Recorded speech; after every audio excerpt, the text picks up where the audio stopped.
girl. You were my dream, my world. But I was blind. You cheated on me from behind. So on my own, I feel so all alone. Though I know it's true, I'm still in love with you. I need a miracle. I wanna be your girl. Give me a chance to see that you are made for me. I need a miracle. Please let me be your girl. One day you'll see it can happen to me. I need a miracle. I wanna be your girl. Give me a chance to see that you are made for me. I need a miracle. Please let me be your girl. One day you'll see it can happen to me. Can happen to me.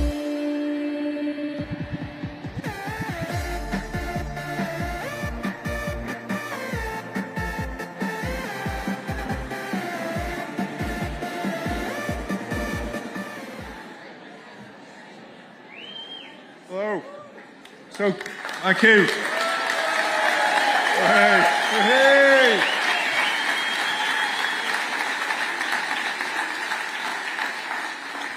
So, thank you very much. And obviously, myself and Mark are the warm-up for the main event. He'll be coming in a moment. But I just want to talk to you briefly about me. I'm Dan Barker. I am the Reform UK candidate for Blackpool North and Fleetwood. And I am not a career politician. I've been involved in politics just under 2 years. I would class myself as part of the silent majority, and I got involved in politics because I was sick and tired of the political elite and politicians in this country running the country down and trying to take away our freedoms.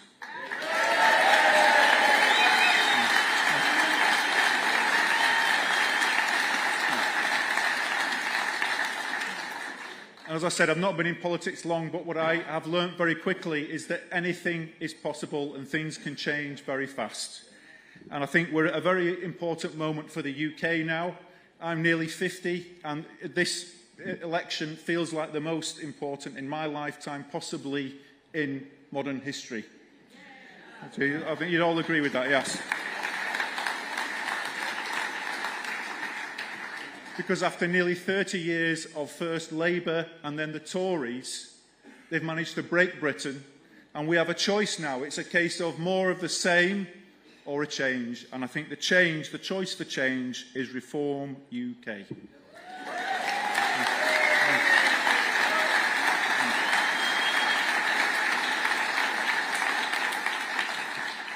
Now, with what's happened recently with the Tory party, with their performance and the polling and the gambling scandal and the D-Day scandal, a vote for Conservative in Blackpool North is actually a vote for Labour.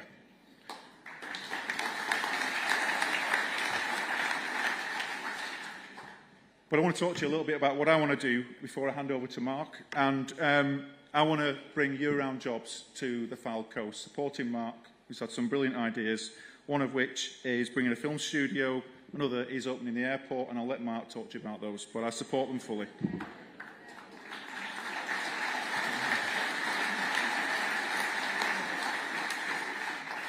And for Fleetwood, a town which is a fishing town, it always has been and it always will be, I want to reclaim the Brexit freedoms we got when we left, and I want to get the fishing back in Fleetwood.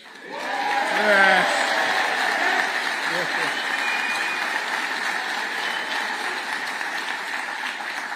And for any of you or your friends and family who are thinking of voting Labour, just remember that Lorraine Beavers cannot do anything about the fishing in Fleetwood because she'd have to rebel against her party leader who wants to get back into bed with the EU, who wants to get closer, who wants to undo Brexit, and he's not going to get into a row about fishing anytime soon.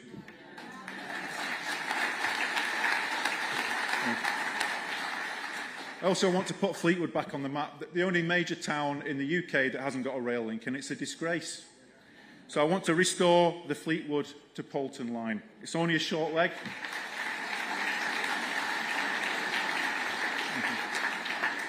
And I want to protect our pensioners. I want to ensure that we have the triple lock in place, that we shore up the social care, the disgrace that has become social care in this country.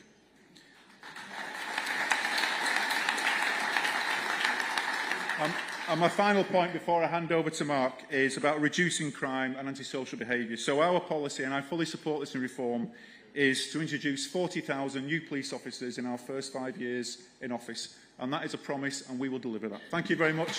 I'm Dan Barker, Blackpool North and Fleetwood. Thank you.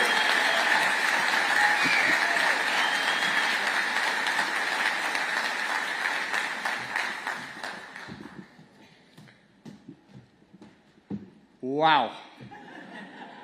How did I end up here? I really am absolutely blown away. I think today I could consider to be one of the best days of my life.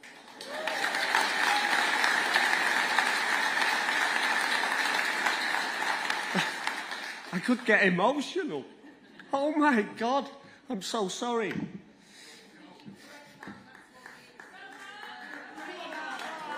Look at all you people. I know you're here to see Nige, so am I. He's the main man. He's a rock star of politics, isn't he? Oh my God. It's just a pleasure. It's been an absolute pleasure today to meet with Nigel and his team, the people who look after him, all of the work that goes in. You wouldn't believe the work that goes in to get Nigel here. It's been absolutely immense. And here he is, he's ready to come on stage. I'm only going to keep you for a minute, I promise. The main event is coming. We're all here to see Nigel. And Dan Barker, I might say, what a fantastic candidate for Blackpool North, eh? He's a top man. Dan Barker for Blackpool North. You know, you're so lucky to have him as a candidate. Man of God, he is a righteous man as well. And you know, some of us are too frightened to talk about this. And we are here to tell you, we are Christians and we're living this righteous life because we want to be honest and true.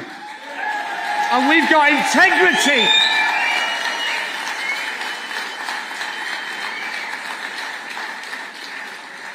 May I just say this? I don't know where she is. But Abby Butcher, what an incredible wife I found along the way. She's been immense. She's been one of the things that have helped me to get where I am today. Where are you, Abby? Abby Butcher. Give her a big round of applause. The best wife any man could have. Thank you for giving me this opportunity today to sit here, to stand up here in front of you people. Oh my God, I don't know where to start, but I've got so much I want to say, but I've got so much little time. But I'll say this. You can trust in me for Blackpool South. I will fight for every single resident of this town. Whatever your problem is, and whoever you are, there won't be a heartbeat passed before I fight. I'm going to fight this Blackpool Council every step of the way. The truth frightens them to death. They are scared to death of the truth. I'm going to bring the truth to the table. Everything I find along the way, everything that I see is going to be brought to the public. I'm going to expose them in every single way I can. This is important to all of us. We need to make change in this town. Our town needs change. We've listened to these political parties for the last 14 years, and they've just driven us into the ground. They haven't given us any hope or inspiration. These political people don't have any idea of how we operate. This is Blackpool. This is Blackpool. And we are different from everywhere else, very unique in everything that we are. You know, Blackpool Town, look what we did with the travesty that went on with the muckers at the football stadium. Look what happened with Mr. Royston. And those people stood up for what was right. And look what happened. They drove him out of the town because he wasn't good for us. I know some people might disagree. But let's just say this. The people of Blackpool are fed up of the lies. We're fed up of the false promises. We need to see more than what is happening. At the end of the day, none of us want to be sat here waiting and describing the trouble that we're going through without a moment's breath. They don't care about us as people. These politicians only care about themselves. They've not got any interest in us. They make these false promises. At the end of the day, all we want to do is deliver. Reform UK is the only party that's committed to change. With the NHS, the only party that's committed to change. With our schools, the only party committed to change. With the policing system, the only party committed to change. I know you're not here to see me. I'm going to leave it at that. Nigel Farage is coming on now, folks. So without any further ado, please let me welcome Mr. Nigel Farage to the stage. Guess who's back? Back again. Shady's back. Tell a friend. Guess who's back? Guess who's back? Guess who's back? Guess who's back? Guess who's back? Guess who's back? Guess who's back?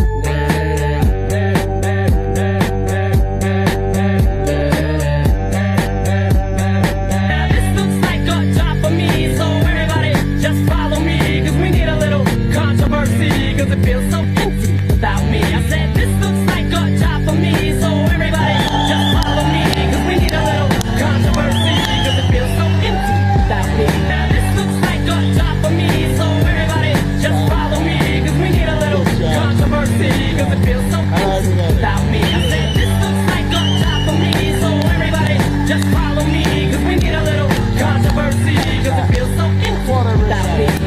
Guess who's back? Guess who's back? Guess who's back? Guess who's back? Good evening, Blackpool! Guess who's back? Back again. Because I'd been retired for 4 years. I thought it was all done. I spent 27 years of my life campaigning for us to leave the European Union. Everybody said, you're wasting your time. It will never happen. And that was why after the Brexit vote, I was able to get up in the European Parliament and to say, when I came here all those years ago, I said I would lead a campaign to get Britain to leave the European Union, and you all laughed at me. Well, I said, you're not laughing now, are you?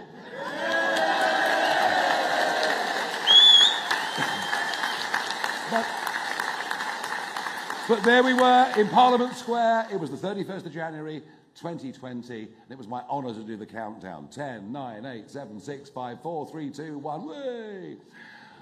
And so that was it. I was done. It was all over. And then they made such a mess of it. They tried to overturn the vote. Do you remember?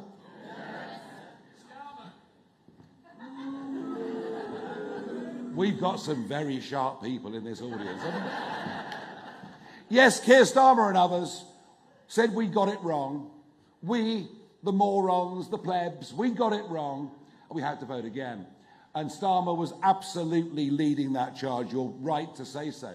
So I came back out of retirement to set up the Brexit Party, and we smashed it in those European elections. Within 6 weeks, we got double the number of votes of the nearest party, and we got the resignation of possibly the worst Prime Minister in British history, though there's been some competition since.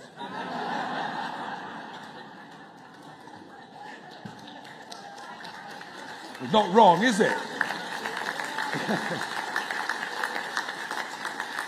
So we got the resignation of Theresa May. That was great news. And in came bouncy Boris. Bouncy Boris. Amazing, really, isn't it, to think that we could have had a Prime Minister who refused to say in public how many children he had because he simply didn't know. I mean, you know, not that I'm a Methodist preacher or anything like that, but that did seem pretty extraordinary. And then in 2019, and later in the year, in the December election, realising that Corbyn, who hated this country, the Liberal Democrats, who would sign us up to everything, could have won the election, I made the most difficult political decision of my life, and I stood aside in 320 seats, giving the Conservatives a free run, and they won an 80-seat majority, and we helped them. We significantly helped them. Since that date, they have literally betrayed the trust of 17.4 million people who voted for Brexit, the trust of those who put their faith in the Conservatives in 2019, the trust and to some extent the reputation of me, who gave them the benefit of the doubt. And you all know in Blackpool, one of the biggest reasons we voted Brexit, yes, of course it was about getting back control of our country. Of course it was about us, through a democratic system that our forebears fought for. And didn't the recent shenanigans in D-Day just sum up where the heart of this Prime Minister really is?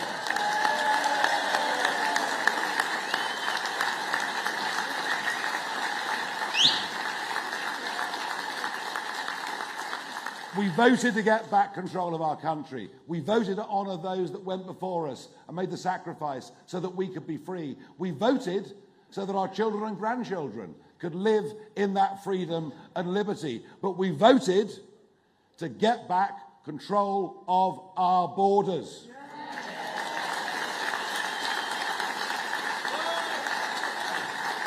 We voted to reduce mass immigration on a scale that these islands had never seen. And what have the Tories done?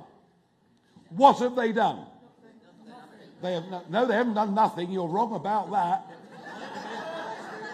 Go to the bottom of the class. They've made it worse. Go to the top of the class. Made it worse. Think about this, folks. Net migration into our country from Windrush right up until Tony Blair got elected ran at 40, 50,000 a year. And it ran for that for 50 years. And you could say, by the end of the last century, that we had the best levels of integration and assimilation of those who come from different countries and different cultures of any country in Europe. And I think it was something, actually, we were really rather proud of. Because we've always had, as a nation, big relationships around the rest of the world. In fact, we're the only people in the history of mankind who had an empire that turned into a Commonwealth club of friends. We even play sport with each other. We even like the Australians on good days, you know. Well, only when we're winning, obviously. And so we've always been very accepting. We've always been much more global than any other European country. Then Mr. Blair gets into power, opens the doors up in a way we've never seen before. And we're given the narrative through the mainstream media, the political parties, and our kids are told at school, all immigration is good. Control's not needed, and these bad dudes like Nigel Farage that question the numbers are really beyond the pale. But it was okay because in 2010, the Conservatives got elected. Call Me Dave became our Prime Minister. With his sidekick, that weirdo Osborne, you know.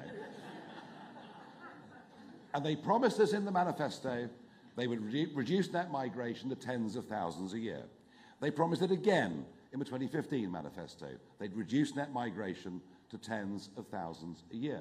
They promised us again in the 2017 manifesto. They would reduce net migration to tens of thousands a year. And in 2019, with support from me, they told the country they would massively reduce the numbers coming into our country.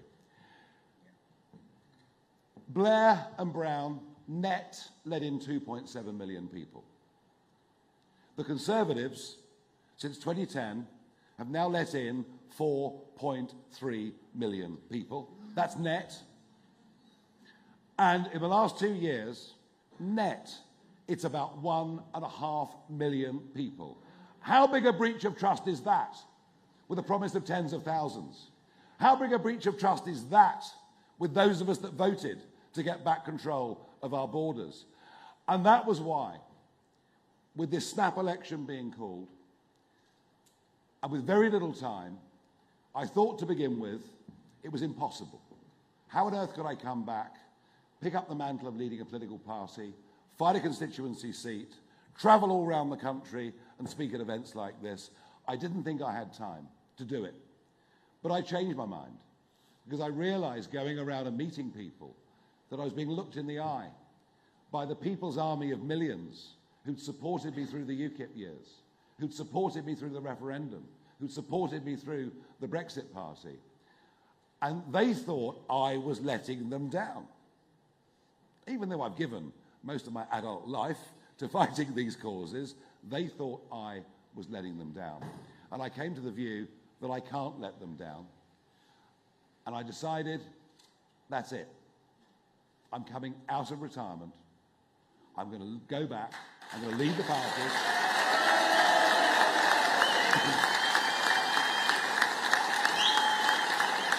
And the lyrics, guess who's back? Back again, mega. Now, I've got to be honest with you, it's not my invention. It comes from Eminem. And they're now back in the charts on Spotify at number 40. So, please stream on Spotify Without You from Eminem and give them some support, because though I'm normally an original thinker, we did nick it and they deserve a bit of support. So please do that.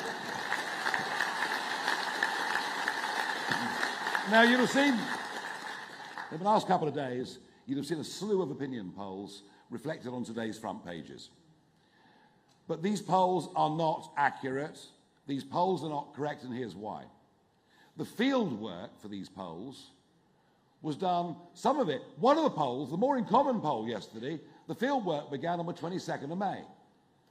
The Telegraph front page today, Savanta poll, the field work began on the 4th of June.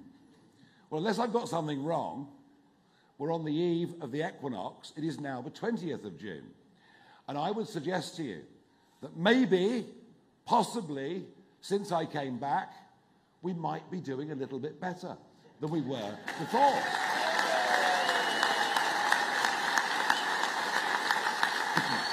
So,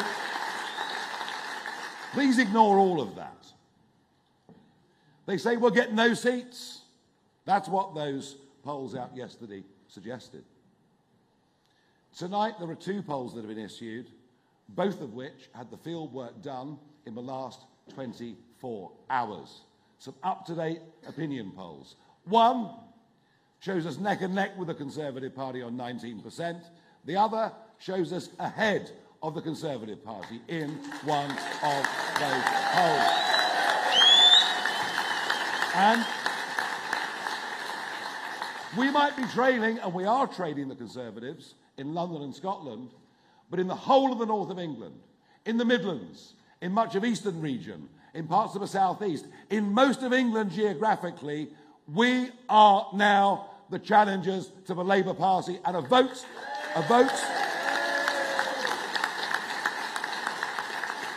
You hear all this guff from Rishi. Slippery Sunak, that's what I call him. Biggest spinner since Blair, he really is. I mean, I couldn't lie with a straight face like that. I mean, I really couldn't. You know, he said, oh, a vote for reform is a vote for Labour. No. In both of these seats in Blackpool, with Dan and Mark, who you saw earlier, and aren't they just great guys? Great guys.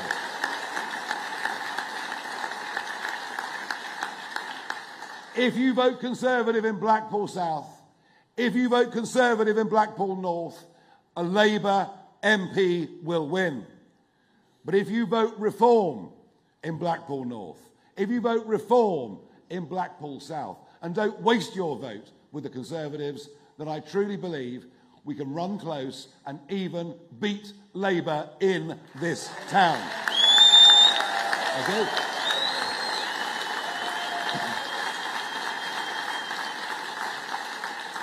This campaign has real momentum. Now, I talked about opinion polls, about some of the pollsters saying we won't win any seats. So that's going to move me on to the subject of betting.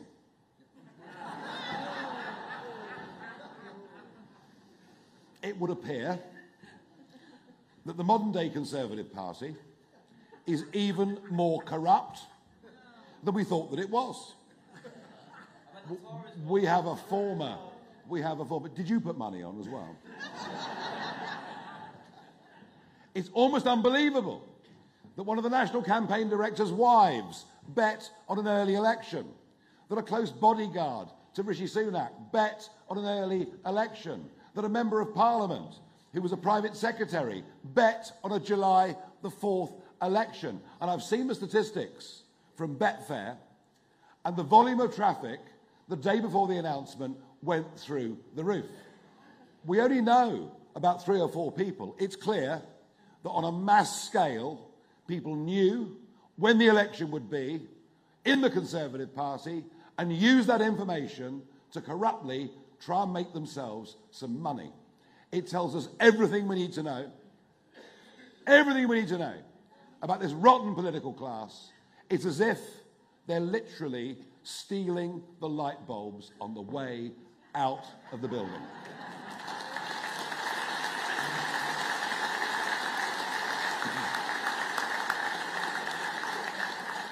It is a scandal, it is a disgrace, and we'll learn much more about it over the course of the coming days. And it shows why they are completely unfit for office in every single way. They have betrayed our trust, they have betrayed the country, they are corrupt. They've had more MPs suspended. I mean, they talk about our candidates saying a few dodgy things. I mean, how many perverts have they had to kick out over the course of the last 5 years?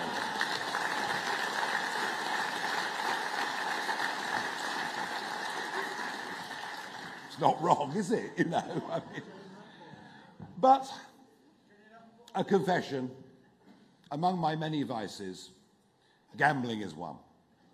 I love a bet, provided it's free and fair and not based on bent information. So I'll say this right now on the live stream. And by the way, you know, we advertised this with less than 48 hours notice. We said there were 600 seats. They were gone for the following morning. We could have had thousands here tonight, literally thousands here tonight. So well done to all of you guys for getting in early. Watching us on the live stream will be huge numbers of people right now. But I want to point this comment to those that run the polling organisations in our country who say we'll get no seats. I'll bet you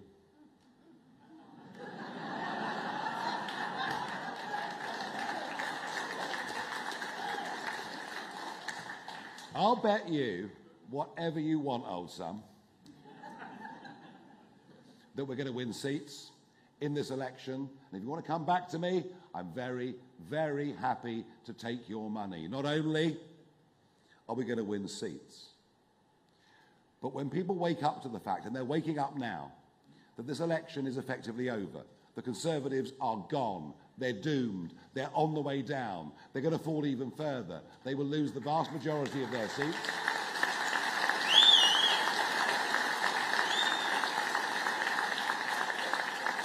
And they will deserve to do so. And that Labour is massively ahead. And that unless we have a miracle with reform, Labour are going to win this election. But you see, here's the situation. No one can pretend the polls are close. No one can pretend the polls are tight. So we now give an opportunity to people to vote with their heart, to vote for what they really believe in. There are at least half of those who still say they vote Conservative that agree with us.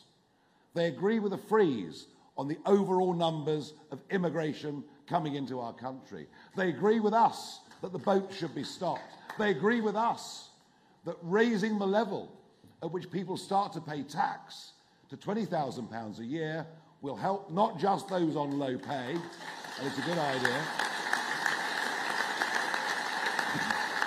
And boy, wouldn't that policy help Blackpool?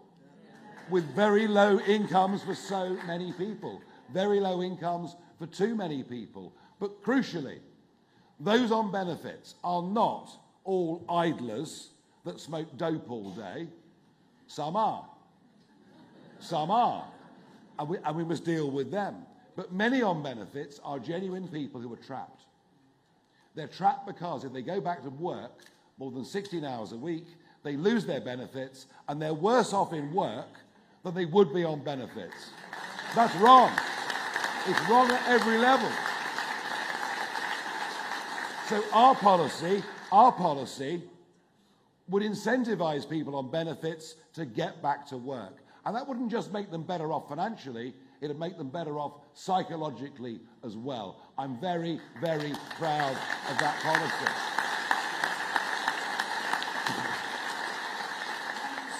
And for those who are saying they'll vote Labour, many of them were Brexit voters. Are you really going to vote for secure... Oh, I nearly nodded off then, I'm sorry. I mean, God, isn't he boring? Crikey O'Reilly.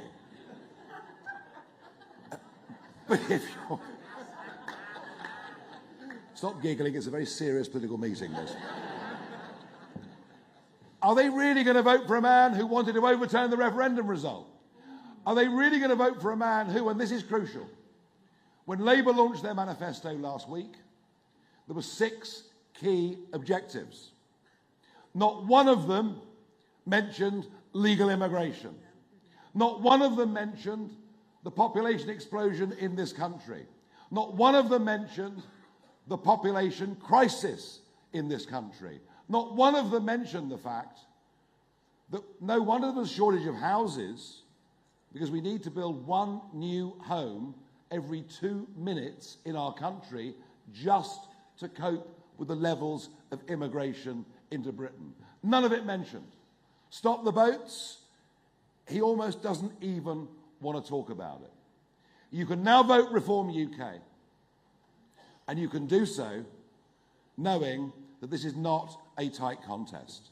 You can do so if you make a decision as to who you think will provide the best opposition to Keir Starmer at the dispatch box in number 10 and out campaigning around the country. And I think people are beginning to get the message, because other polling now, out today, when people are asked, who do you think would provide the best opposition to a Labour government, now has me a country mile ahead of all the other party leaders.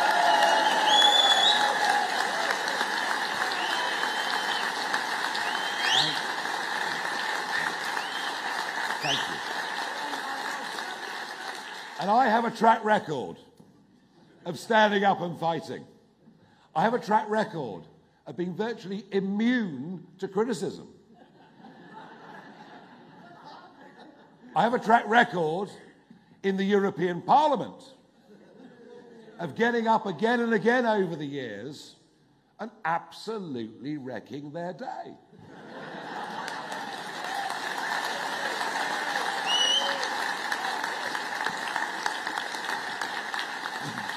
I have a track record of fighting against authority when it's unfair to ordinary, decent, honest people. I didn't fight against the banks last year. I won't go on fighting against the banks just because they debanked me. I did it because it's happened to hundreds of thousands of people, to hundreds of thousands of businesses up and down the length of this country.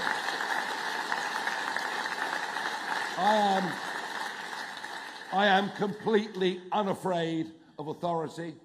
I'm unafraid of criticism. I don't want to be popular in the political class.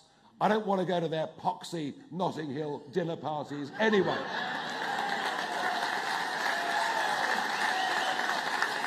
No. I'd rather be in the Armfield Club in Blackpool watching the football.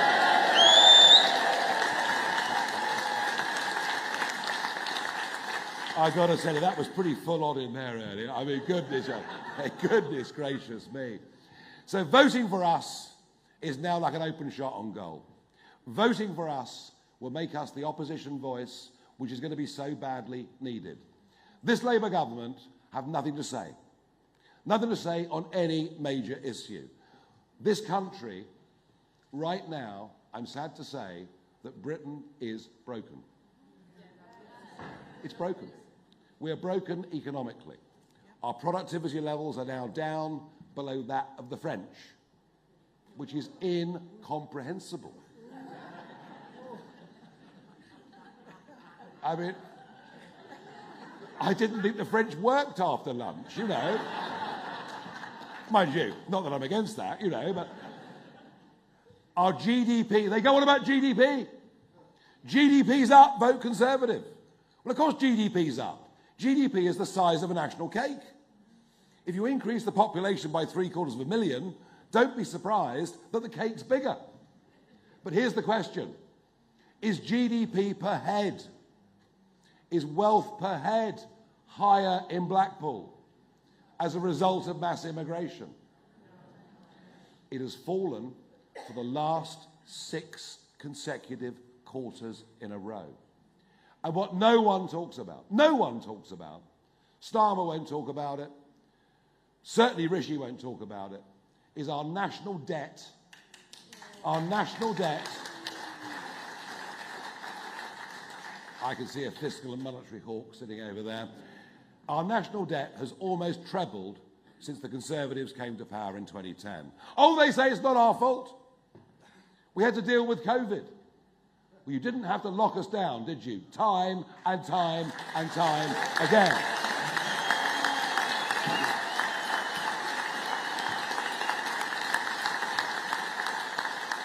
You didn't have to put people on furlough forever. It wasn't necessary. You didn't have to tell us you're going to take away freedoms that weren't even lost to people in World War II.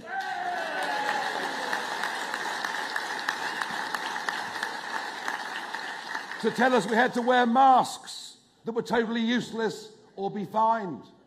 That we had to vaccinate children who weren't even going to suffer any complications from COVID, apart from a few very exceptional cases. These arguments and excuses take us away from the fact, folks, we're skint. We are skint. Every single year, the government spends more than it earns. And we cannot go on living like this forever. We have to be frank. We have to be honest. If we don't cure this, then we really will see cuts, genuine cuts, to public services and all the things that we need to live our lives. But there's no imagination, there's no change of the economic model, and our belief is this.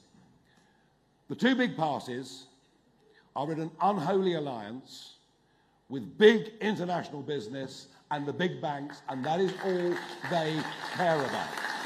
And what we care about are the 5.5 million men and women in Britain running their own businesses, acting as sole traders. They don't get sick pay or holiday or time off. They have VAT levels that are ludicrously low. Corporation tax charged on them went up by 30% last year. They're burdened by IR35 rules that make it so difficult for self-employed contractors to work as drivers or work for building companies. I don't think Rishi Sunak or Keir Starmer even understand this. They don't get how government is actually driving down the incentive to go out, take a risk, and really have a go. And we believe the only way out of this mess, the way for us to get back to a balanced budget, the way for us to start paying back some of this debt, and by the way, that debt repayment is now £90 billion a year. That's the interest. And that is on a par with the education budget, which is ironic, because it's that generation that are going to have this millstone around their necks for the whole of their working lives. And no one is talking straight. No one is being honest about it. We believe the way out is to trust the hard work, to trust the entrepreneurship. We will only get out of this mess if the men and women of our country are freed from regulation, which was promised with Brexit and not delivered, freed from ridiculous levels at which VAT starts to be paid.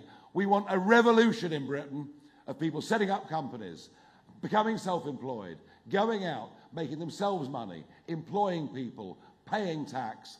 Our vision is for a Britain where people work, where people are rewarded, and where we fight our way out of this debt. It will not happen relying on big business. It won't happen.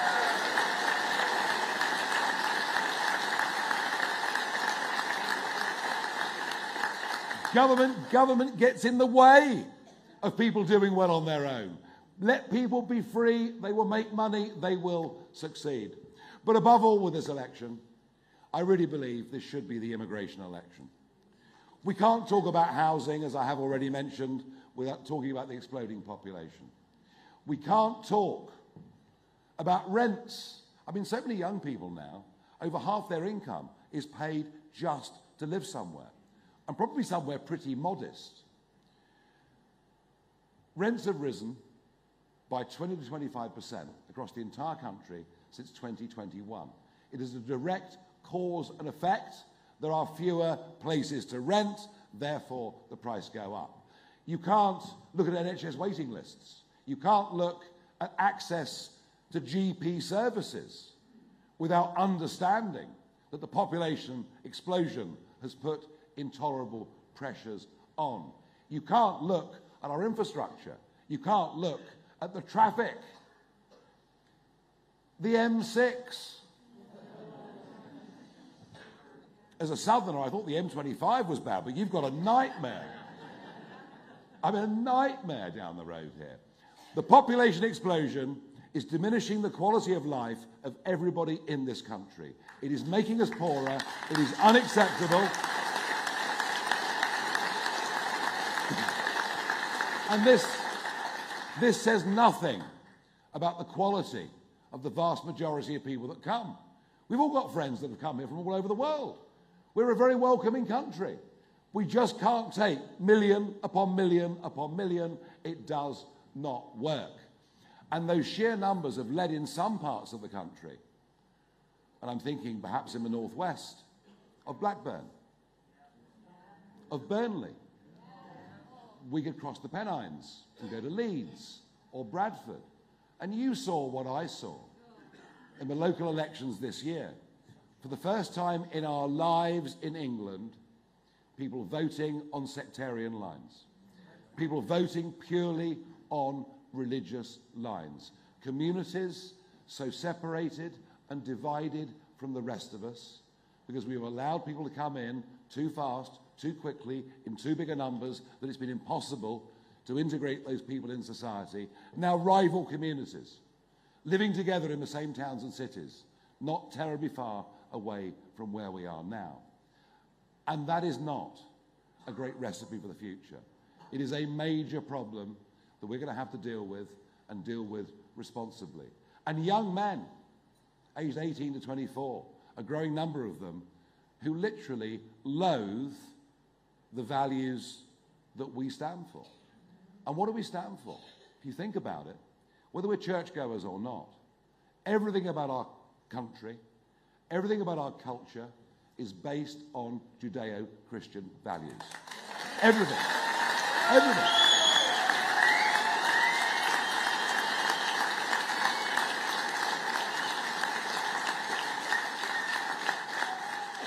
Nobody else dares say this, but it's true, isn't it? Yes. Everything is based, in a sense, on the Ten Commandments. Yes. I'm in favour of most of them, you know. Might have broken one or two over the years, but everything is... These are the fundaments upon which our country was built. This is what matters. And our values are those values. Our values are those that the family matters, that community matters, that working with each other matters, that country matters. This is what Reform UK is. These are our values. These are our principles. And you're very welcome to come in from anywhere in the world, from any religion. If you share those values with us, we can live together happily and in peace. But our irresponsible politicians have led us down a road where this no longer works. And perhaps the most striking example of this is what is happening in the English Channel. Now, I went out into the English Channel. In fact, just as lockdown started, I thought I need an excuse to get out of the house. And the pubs were closed, so where could I go? So I went out in March, April and May of 2020 into the English Channel, and I filmed the small boats. You know, I literally got right up within yards of these boats and I filmed them. And I said, and I was putting it out on YouTube in those days, I said two things. I said, number one, you may as well put a sign on the White Cliffs of Dover saying everyone welcome, because we'd stop deporting illegal immigrants. Do you know, in the last year of the Labour government, 2009-10, we deported 45,000 people. That is what we used to do. We used to say, if you want to come and live here, you do it legally. You want to come here illegally, we get rid of you, because that makes sense, doesn't it, to everybody? To everybody.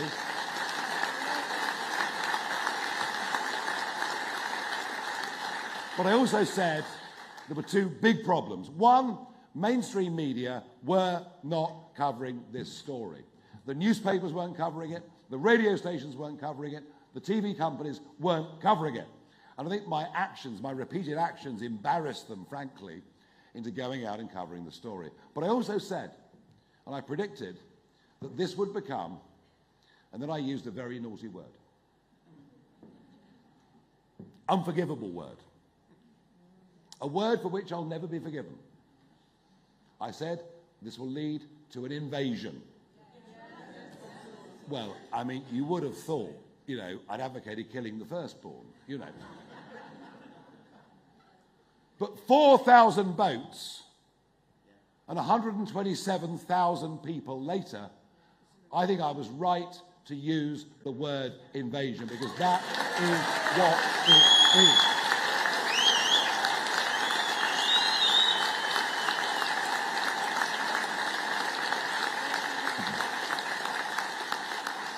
On Tuesday of this week, 882 people crossed the English Channel. 91% of those that cross are male. Nearly all of them are young, and here's the point. Here's the point. Many come directly from war zones in which they may well have been severely brutalized, or may even have been brutal themselves, for all we know. Others come from places where terrorism is rife. Some come from countries in which gang culture is predominant over the rule of law. Most come from countries in which women are not even regarded as second-class citizens.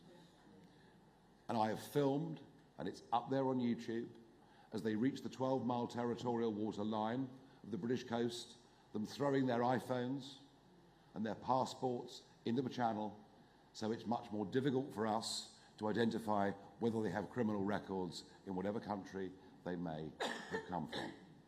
And you may be upset and annoyed that the bill for putting these people up in four-star hotels is £8 million a day. You may be upset that many of our seaside towns or even tourist towns inland, their summer seasons are ruined because the hotels are full of these young men. Those things may upset you. Those things may annoy you. But maybe, folks, you're not thinking about it the right way.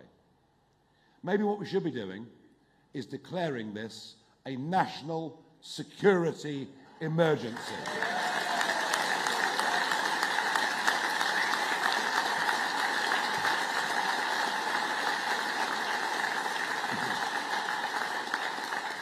And in the face of all of this, Rishi Sunak says, the planes are going to Rwanda. Every Home Secretary tells us we're going to stop the boats. No matter who it is, Priti Patel, Suella Braverman, and now the very inappropriately named James Cleverly.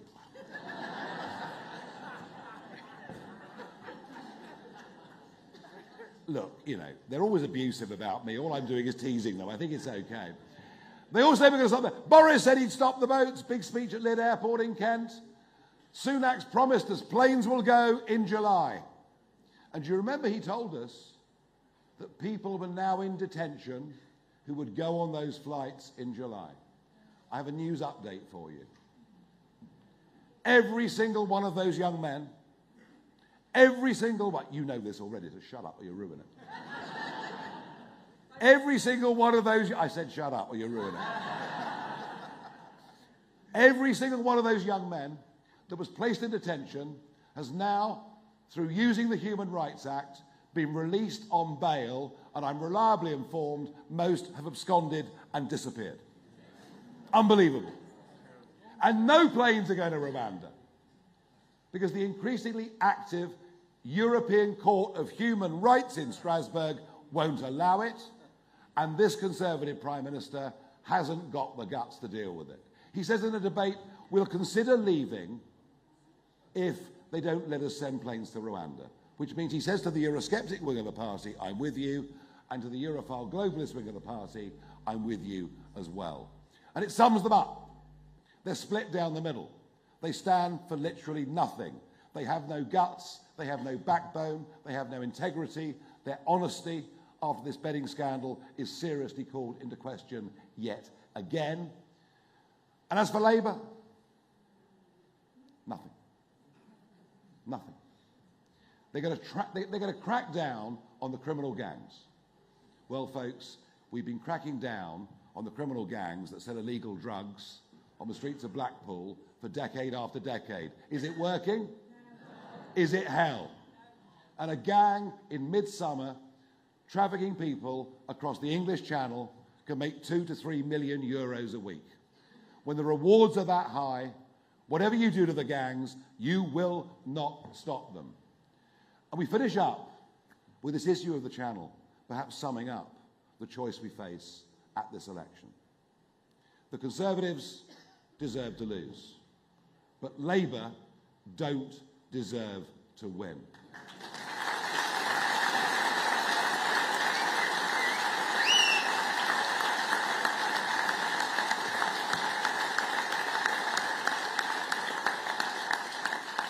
The boats symbolise all that is wrong and unfair, because people who come here legally and go through the hoops and pay a fair amount of money to become British citizens, it's a bigger affront to them in some ways than it is to those of us that were born here.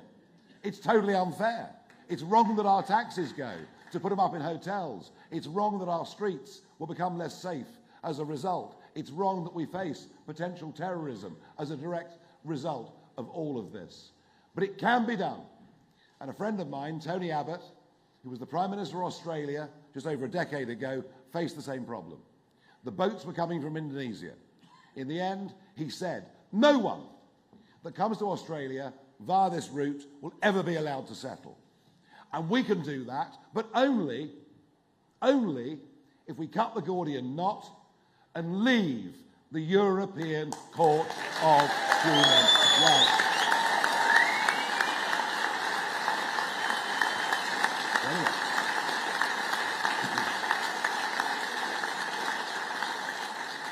And then we say, anyone that comes via that route, whether it's in the back of a lorry, whether it's on a small dinghy, will never, ever, ever, ever be given status to remain in our country. We make that clear.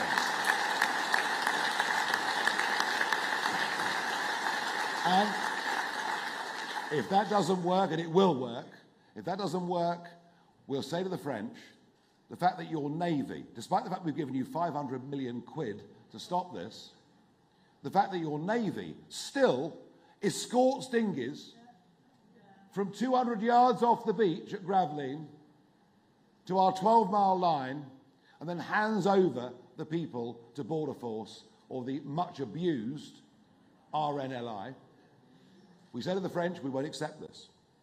The international law of the sea actually says if these people are in peril, they should go back to France. And French Navy, if you won't take them back to France, if necessary, we will take people back to France.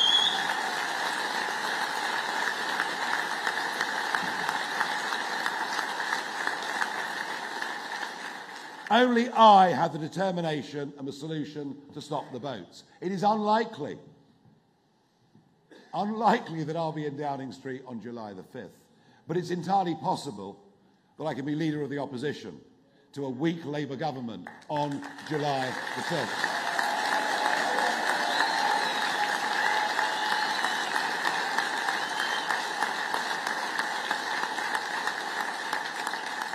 And with that first big step for reforming UK, I will then, over the course of the next 5 years, build a mass movement of people in this country.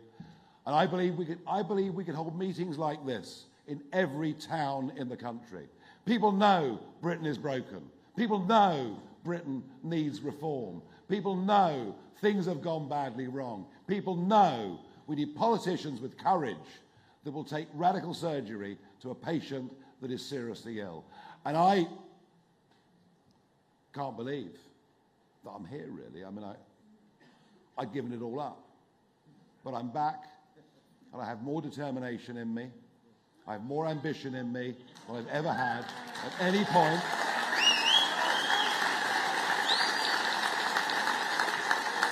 And frankly, I have more contempt for our political class than I've ever had. I mean contempt.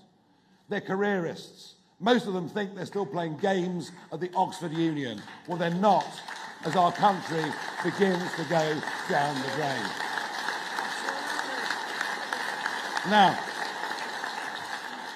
you've turned up tonight in great numbers. As I said, we could literally have put 2,000 of you in. You got in quick. You filled this room. Now it's your turn. If you agree with what I've said tonight, that's great. If you disagree with what I said tonight, that's great as well. We believe in free speech. We believe in differences of opinion. And I wouldn't mind if someone heckled me. That's fine. Just don't throw milkshake in my face. Or, in the case of Barnsley, cement they threw at me.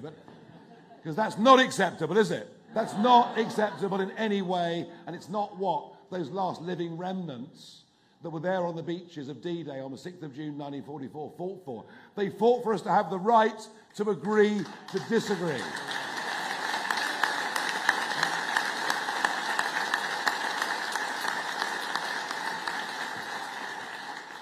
So they stood up for democracy. They stood up for their families. They stood up for their communities. They stood up for their countries. They didn't just agree, they did something. So if you're in this audience and you agree with what I've said, if you agree that I'm the only person that can give proper opposition at this moment in time to a very, very weak, so wishy-washy, Mr. U-turn, Remainer, globalist, I mean, I could go on forever. And if you also think that here in Blackpool, we've got a couple of great lads that are standing for us. Fighters, principled people, people who are absolutely at the heart of communities, because these guys are. I don't want you just to agree. I don't even want you just to vote for them. I want to ask you, are you prepared to do more?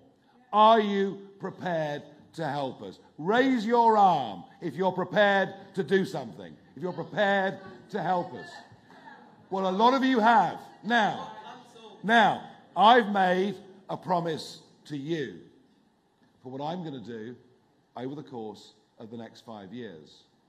And you've just made a promise to me as to what you're going to do for the next 2 weeks and hopefully on. So please get involved.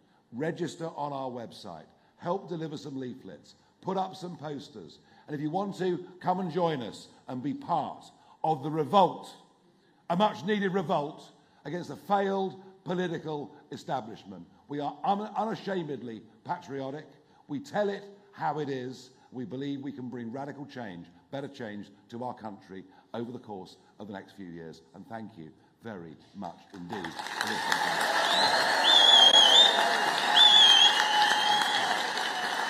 Guess who's back? Back again. Shady's back. Tell a friend. Guess who's back? Guess who's back? Guess who's back? Guess who's back? Guess who's back? Guess who's back? Guess who's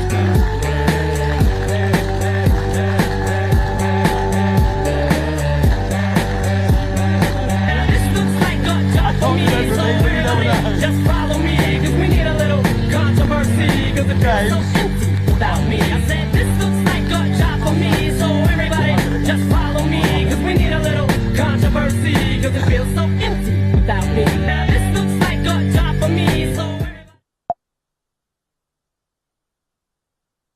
Thank you, everybody. an incredibly warm reception from you, an accolade from you. So warm, I'm actually very moved by it. It says to me I'm doing the right thing.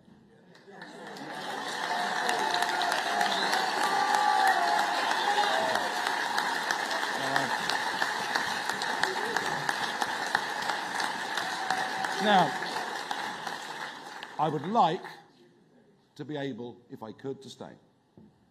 I'd like to meet you all. I'd like to do selfies with you all. I'd like to have a pint with each and every one of you. I really would. But you must understand, the pressures on my time are literally enormous. I'm living on 4.5 hours sleep every night.